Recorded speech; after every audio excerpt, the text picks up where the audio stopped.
One of the questions that authors ask me is, do my ebooks need to be successful and to be bestsellers before I make audiobooks? Now, conventional wisdom, people who have been in the industry a long time are going to tell you, yes, you have to sell a lot of ebooks before you can make audiobooks.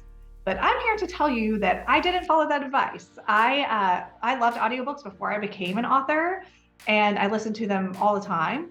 And I just knew that when I became an author, I was going to immediately make all of my ebooks into audiobooks. There just wasn't a question for me. So I didn't have time to really gain traction to become the best, a USA Today bestseller like I am today.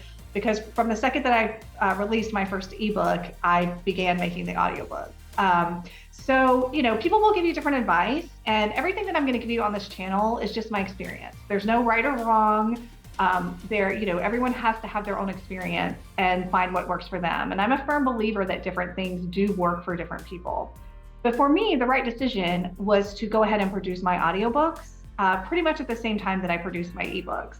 And it was a good decision for me because, like I said in the intro video, most months I do actually make more revenue from audiobooks than I do from ebooks. So if I had waited to sell more with ebooks than audiobooks, I probably never would have made them. So that's just one example of someone who didn't wait for their ebooks to be bestsellers in order to make audiobooks.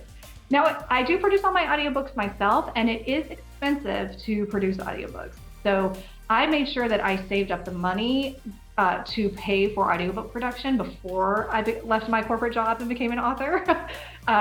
So if you don't have the money saved up to do that, there are some other options. You could do royalty share through ACX and different things like that. But for someone like me who already knew I was going to make all my books into audiobooks, it just made sense to save up the money so that I would have it to invest, to go ahead and invest in that part of my business.